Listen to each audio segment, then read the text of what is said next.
Todos reciban un cordial saludo. Mi nombre es Carlos Calderón. Esta exposición es para la unidad curricular de fisiología y hoy yo les vengo a hablar sobre algunas generalidades del sistema muscular. Les voy a hablar un poco sobre los tipos de fibras musculares, las adaptaciones neuromusculares que se dan en el organismo cuando se expone a un proceso de entrenamiento, y por último la relación que guarda la contracción muscular y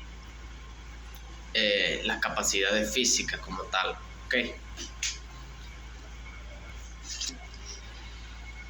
Tipos de fibras musculares.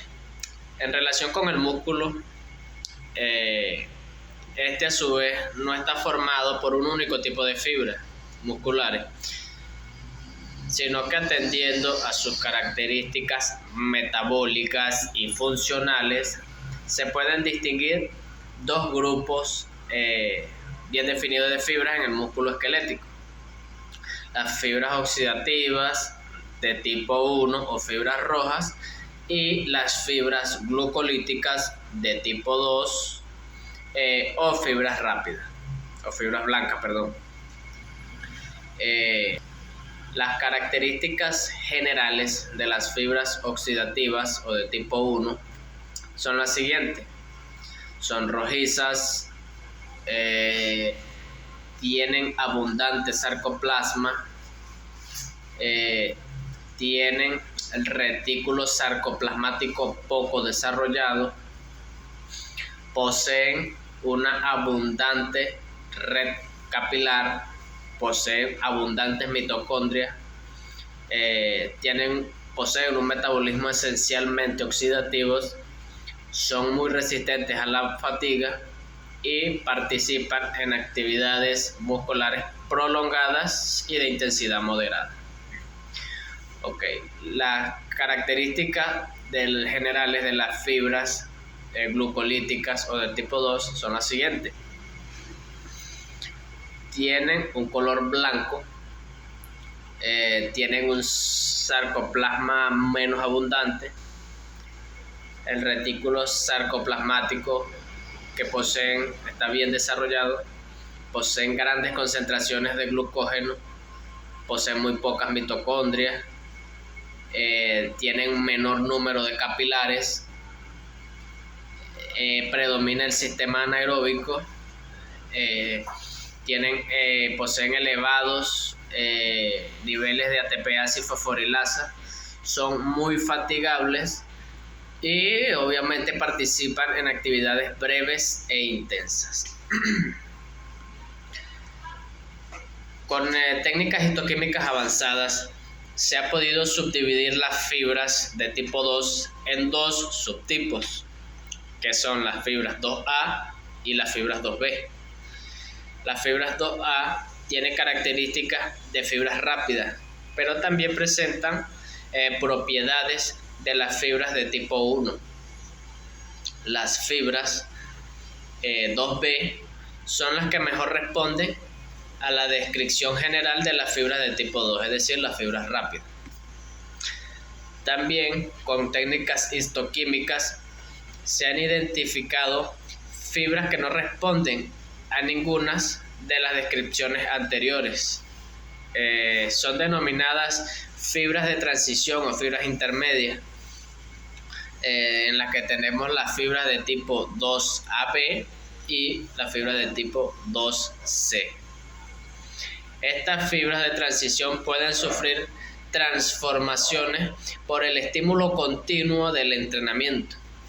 Es importante tener en cuenta que la composición y distribución de la cantidad de fibras musculares en el organismo no es igual en todos los músculos, pero existen ciertos músculos en los seres humanos que presentan siempre una similitud en su composición de fibras musculares, como por ejemplo el sóleo con las fibras de tipo 1.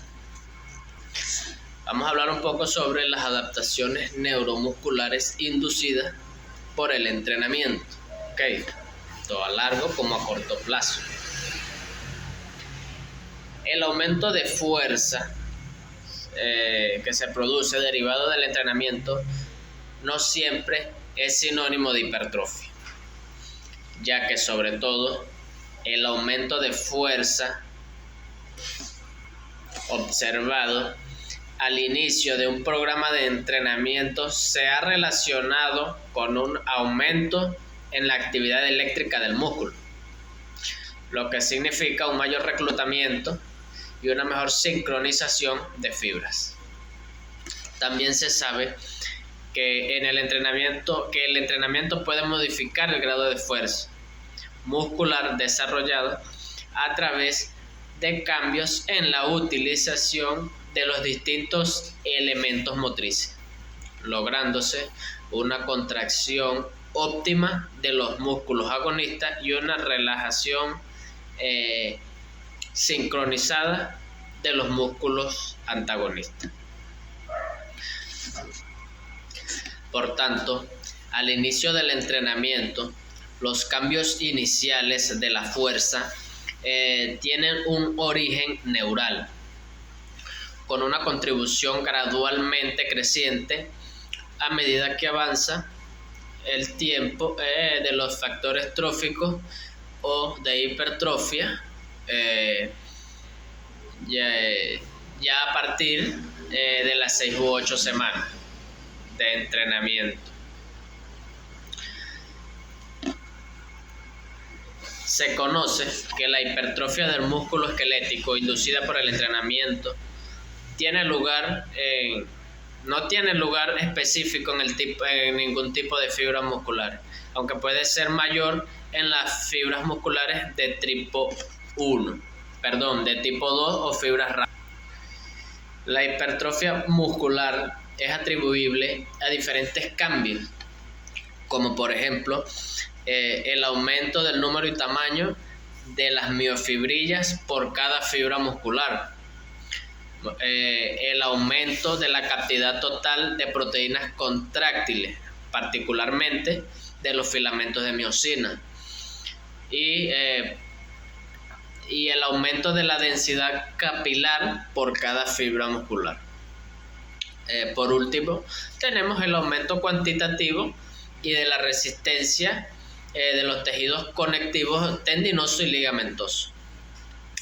Hoy en día no se sabe con certeza si el número de fibras musculares aumentan con el entrenamiento.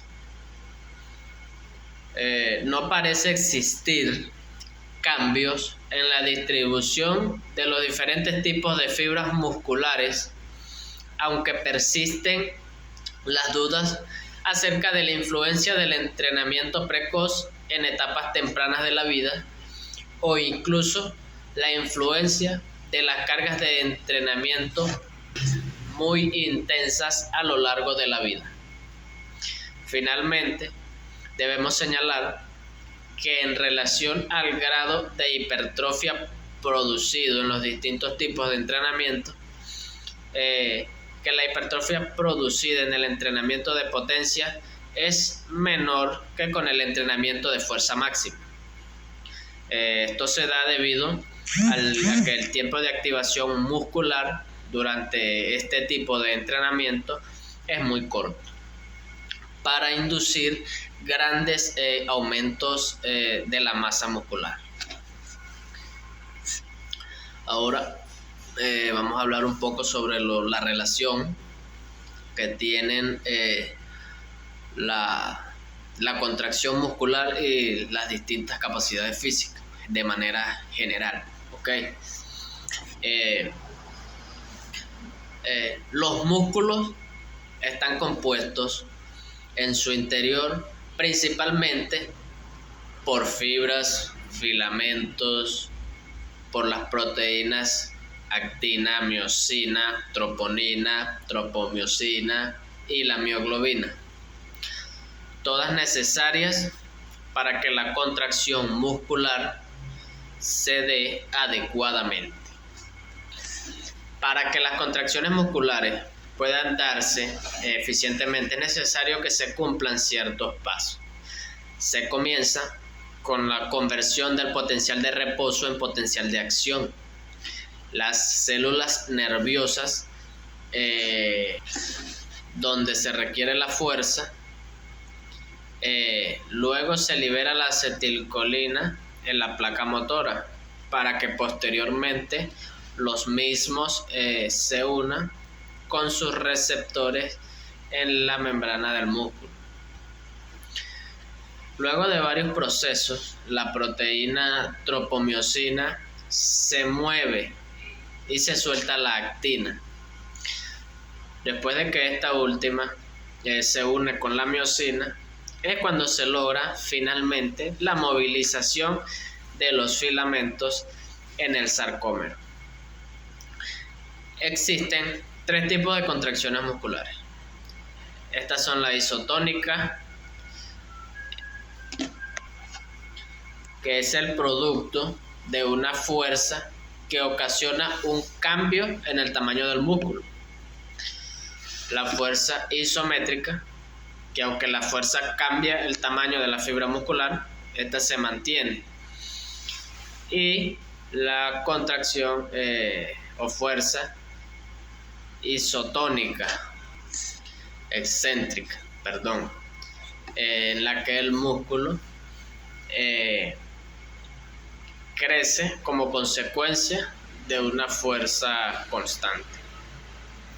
El único medio por el que los músculos puedan funcionar correctamente y por el que se puede ejercer la fuerza necesaria para que se genere un movimiento solo puede ser posible gracias al mecanismo de las contracciones musculares. Este proceso natural de los músculos se genera en el interior del sistema muscular, donde se encuentran las diferentes proteínas de la fibra como tal. En el mundo del ejercicio físico, la mirada hacia el músculo ha sido limitada a la capacidad de realizar fuerza. Por lo tanto, cuando se habla del entrenamiento muscular, se habla del entrenamiento de la fuerza. El desarrollo científico de los últimos años nos muestra un sistema musculoesquelético no solamente con capacidades de realizar fuerza, sino también con funciones endocrinas y funciones metabólicas. Por lo tanto, sería más consecuente hablar en términos de entrenamiento de la capacidad muscular y no solamente del entrenamiento de la fuerza.